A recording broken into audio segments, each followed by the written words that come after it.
Welcome, Army fans. This is Joe Iacono with GoBlackKnights.com, along with one of our favorite guests. She's now been on three times in 1 year. Let's Women's go. head basketball coach, Katie Kuester. And Katie, I'm sure you didn't read my article, but you already cracked my top 10 favorite podcast Yes, guests. So yes, just a few that's what I'm more, talking about. few more interviews and you'll get there. You're the only like non-football, non-celebrity person in that top 10 list. So, but you are a celebrity, so it kind of so, Oh, you're the best. Thank you. Thank you. Happy to be here. Thanks for taking the time. no problem. So, Katie, you were recently awarded the Maggie Dixon Spalding Rookie Coach of the Year award at the Final Four. Can you talk about the significance of that award, especially with the great Maggie Dixon's legacy at West Point and within the Army women's basketball program being on that award? What does that mean to you? Yeah, honestly, Joe, it means everything. I think just as someone in this profession in the women's basketball world, when you're looking to become a head coach, you hear about different things, and it's an honor and an award that I've always followed from afar. And you look at the list of previous winners, it's unbelievable. A lot of there's not a lot of mid majors on that list represented. And fast forward to us receiving that award. I mean, I was sobbing in my car when I heard it. I've mentioned this throughout my time here this year. I've felt Maggie's presence with me since we took the job. And I have been able to visit her several times, obviously, her being buried at West Point, and just honestly having honest conversations with her, even though she can't, she's not able to be with us right now and give advice back. I've just felt her on our shoulders, keeping us healthy, just, making sure that she's looking out for me with the decisions I make. And just, being a head coach, you sometimes feel alone, and I never felt alone. And that's the best way I can put it. I never felt alone. I felt her with us the whole way. And Maggie is a legend. And her legacy is something that cannot be topped at West Point. It is so strong. I knew of her before I got here, and then getting here and hearing all the stories about her. It's been such an honor, honestly, Joe. It's the greatest honor I could have received this year. And to bring that honor and award back to West Point means the world. It was kind of a wild first season for you at Army. A lot of ups and downs. You broke the record for most wins by a first-year coach of the academy with 25. You guys had a magical run through the WNIT to the Elite Eight, or I think they call it the Great Eight in the WNIT. Yeah, Mhm. there you go. Then you had the weird, devastating fourth quarter collapse against Marshall. Yeah. You lost to your rivals at home, unfortunately. So just a roller coaster of a first season. Can you kind of encapsulate all the feelings and emotions of the season and kind of put a bow around your first season at West Point? Yeah, absolutely, Joe. I mean, you were with me from the beginning. The excitement that I felt getting an opportunity here at West Point, the honor, the joy. I was thrilled, and I still feel the same way. I can't believe, we're about to come up on the year anniversary of receiving this opportunity.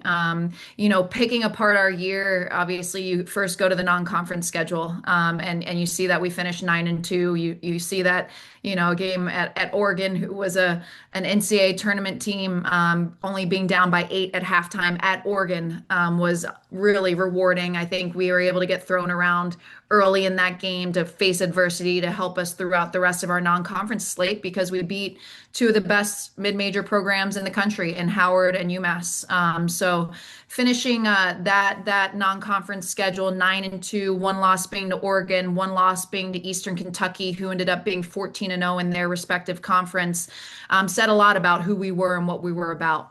And then you fast forward to conference play. We beat Howard, and then less than 48 hours later was our first conference game against Lehigh, which proved to be a loss that ended up hurting us in the long run, because you look at how small that margin was for us to be able to host through semifinals of our conference tournament. That was a hard one to recover from, but we bounced back. The one thing I was really proud of this team is we never lost two games in a row. Losing to Navy twice hurt. There's no way around it. You know how that feels. It's something that sticks with me. I think it's something that will fuel our fire moving forward. But you look also at our entire schedule, we did not have one quote unquote bad loss in our schedule, which is so hard to come by. Usually there's like one, like, whoa, we didn't show up this day. What happened? But there was none of that. And we finished tied for second in our conference, which was amazing. I'm very proud of our team for that. And then obviously losing in the semifinals to the eventual champion in Holy Cross was hard. And that's what goes to show how awesome it was, the run that we made in the NIT.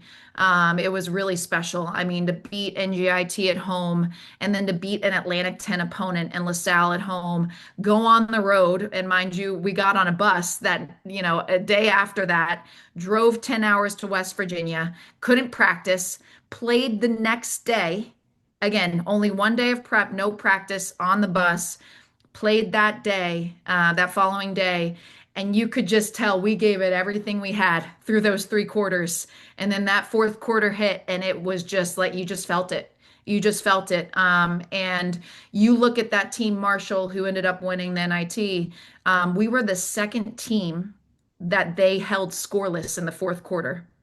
And the other team it was Eastern Kentucky, which Yeah. like so crazy, like the odds of that. But That's to just wild. Like I've been watching basketball a long time, and you don't typically see teams get held no, scoreless for a whole quarter. no. So it's crazy. Yeah, it's crazy. And you're talking about us, obviously, who had a great year, and then Eastern Kentucky, who won their conference, went 14 and Right. 0 in conference. It's like you were like, whoa. But to tie everything together, Joe, I'm most proud of our culture. Our girls showed up every day, thrilled to be together, thrilled to practice, thrilled to get 1% better in our moments. And I thought we did that. I think if you watch our team, you see they play with a lot of joy, a lot of love. And honestly, just a lot of pride in what they represent in West Point. And that's, there's no record, there's no wins, there's no championships that could give me more satisfaction in year one than knowing that. So very proud of our group, excited in what we return. And this year was everything and more. Yeah, I mean, that's one thing that like you could see anytime you watched the team play on TV or watched any of your highlight videos on YouTube or whatever is how much fun this group seemed to have as a unit, which is really cool to see. Sidebar, this wasn't one of my original questions. Yeah. What do the alumni need to do to ensure that we can get you a plane to Southern West Virginia next time so that you don't have to take a 10-hour bus ride? Yeah, you know what? It definitely wasn't due to any budgetary reasons. Okay. We looked through all the flight options, but to fly into West Virginia, and mind you, like Mark, Charleston? yeah, Charleston wouldn't have been terrible, but still, like you Okay. think about the 3 hours with the airport, driving to the airport, getting 22 people through TSA. Then you think about there's no direct flights. And then you think about the back end. It was like, you know what? We can guarantee what we need to do by Right. getting a bus. So we did it. And I have to be honest, Joe, we had a great time. Like, I know that sounds crazy. Bus rides are fun. I know the wrestling team took buses to the Natties in Cleveland. So Yeah. yeah. Yeah, it creates an edge. It was gritty. It was tough. It was like, you know what, Yeah. guys, this is who we are. This is what we're about.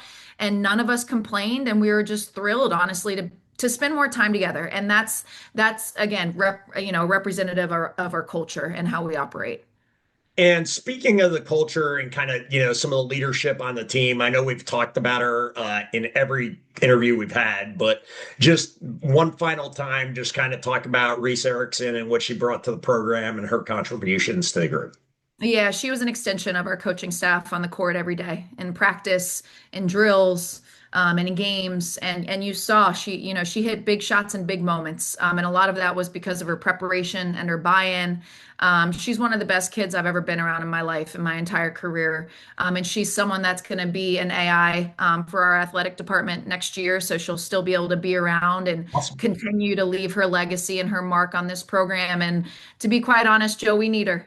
We need her. And so we're excited to have some more time with her. Cool. And what are you most excited about with the players you have returning next year? Super excited. I mean, we return a great core. We return, a healthy Fiona Hastick, a healthy Sam Tilson. Fiona recovered from a serious injury and an ankle surgery. And so you could see her kind of hitting her stride towards the end of our postseason, which was awesome. And then Sam Tilson tore her ACL before our first scrimmage. So that immediately adds, a lot of depth within our roster. And we're going to be a force to be reckoned with. And it's very exciting with the experience that this team got in postseason, and to be able to propel that success into next year is awesome. And we have a very challenging non-conference schedule. I told them this. I said we're swinging. We're swinging, and we're going to make contact on every single swing. And it might result in a year that won't have 25 plus wins, but we're okay with that because we're coming for a championship. And that has to have more value. We have St. John's on the schedule. We have UNC Chapel Hill on the schedule. So we're going out to Air Force. So we're swinging, and we're excited about that. Good stuff. Yeah, that's I spend a lot of time with talking with Troy Nickerson and Scott Green with the wrestling program. And they always schedule. I mean, you look at their early season record and it's usually terrible, but it's because they're consistently wrestling the top 10 teams in the country so that when their kids hit the postseason, they're ready for it. So Yeah. good. I like the philosophy. Okay. So being that you're the head coach at West Point, we're going to have our typical Army after action review that we have after every military operation, right? So, what went well your Mhm. first year? What didn't go well? And what does the Army women's basketball team need to do different or improve on next season in order to achieve your goals? Yeah, I think what really went well, honestly, Joe, was just, again, I go back to our culture, our buy-in from day one, our player development. You look at how much, statistically, individually as well, and holistically as a team, there were so many improvements. Number one, within our conference defensively, which was very impressive. We were right in the top three offensively as well. We had multiple players at the top of the assist to turnover ratio within our conference. So just, when I look at individually and then holistically, we hit the mark in a lot of ways. And again, a lot of that goes back to our culture and our work ethic and how much this team spent with our assistant coaches in the gym, just sharpening, their toolbox, honestly, every single day. And it was such a joy to be around. So I think, again, development wise, we are exactly where we needed to be, and with growth that can be achieved moving forward, which is awesome. So I'm very proud of that. I'm proud of our offensive and defensive schemes, which were completely different than what they did in previous years. And you would think it would take some more time to kind of see that those results with two totally different schemes on both ends of the ball, but we were able to have a lot of success with that. So now it will be the repetition, and it will all be things that they recognize moving forward. So we have that foundation set. So all those things went really well, and I could go on and on other things as well. But just really proud of our staff too. You're talking about a staff of five of us that had no background of West Point or service academies. Like we cannonballed into this, and we accepted all the challenges that we had to face, and we made the most of them. I think if I were to say something that I would want to get back time wise, not necessarily that didn't go well, just maybe something I would want to work on more moving forward. Honestly, something simple as free throws. You look at our losses. Holy Cross, I'm thinking of on the road. Holy Cross in the semifinals. Navy, we shot under 60% from the free throw line in those games. And that's on me as a head coach to create more time within practice while still remaining efficient, which we know you need to be at West Point, but just trying to etch in some more time to work on those, because it's just such a small margin of error when you're playing really good teams like we play in the Patriot League. And how do you get over that margin of error? You make free throws. So definitely going to be a little bit more intentional with that moving forward. And then what was the last thing, Joe? Yeah, what needs to improve? Yeah. So, I mean, yeah, free throws, right? It decides so many games, especially the close games, right? I mean, on the men's side, obviously, I'm an Army fan, but I'm a Duke fan as well. I'm just Yeah. free throw shooting in close games just drove me absolutely berserk this year. So, what does your schedule look like now that the season's over? We're familiar at GBK with the recruiting calendar for football, obviously. What does that look like for women's basketball? And so, what are you doing in terms of recruiting calendar and then off-season training for the team? Yeah, so we will be meeting with the team, individual meetings next week. So they'll have this week off, next week off. We'll meet with them though individually and their position coach and myself and just go through the year and just basically evaluate ourselves in every category, offensively, defensively, leadership and character wise. And how we can be better moving forward. And it's honestly the first year in a long time, Joe, that I'm not having meetings about the transfer portal. So that is such a blessing in itself. I can't tell you, we are in a beautiful bubble here at West Point that we are protecting with our entire existence. So very fortunate for that. And then actually April 17th through 19th is the first recruiting weekend. Okay. So we'll be going out to Phoenix, Arizona, Texas, Milwaukee, and Pennsylvania. So crossing a lot of area and just being able to see club teams at the middle of April. And then we're able to go out one weekend in May, one weekend in June, and then we'll have 14 days in July. But workout wise as a team, we'll start workouts on April 20th, which will be great. So we'll get about 2.5 weeks with them before they start preparing for finals. And then, they'll be able to go and off into their training for summer. And then we'll have them back again beginning of July to the beginning of August.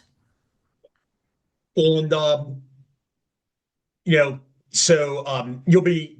Oh, so my question for you already answered my previous question in this one. So the question for you here is, will you be visiting any of the players while they're doing summer training, either military training, either at West Point or out in the big army? What does that look like for you? I know a lot of the coaches and Theo have done that in the past, and so kind of explain to me, what that's going to look like for you if you get the opportunity to meet with some of your players while they're doing their military training in the summer. 100%. We're going to make sure that we're able to see hopefully every single one of them to a certain extent. I was able to do it just based off the timing of when we got the job and hiring everyone. Only I was able to get out in the field and see Reese Erickson and her basic training over at Camp Buckner, which was one of the most rewarding experiences of my life. And I was only out there for 3 or 4 hours, and it was really special to say the least. So we already have that on the calendar with the staff as our players are, making sure everything's situated for the summer for them. But that's honestly one of the highest priorities for us to make sure that we're out there and being able to fully holistically understand everything that they go through and just to let them know that we're there for them, which is the most important piece.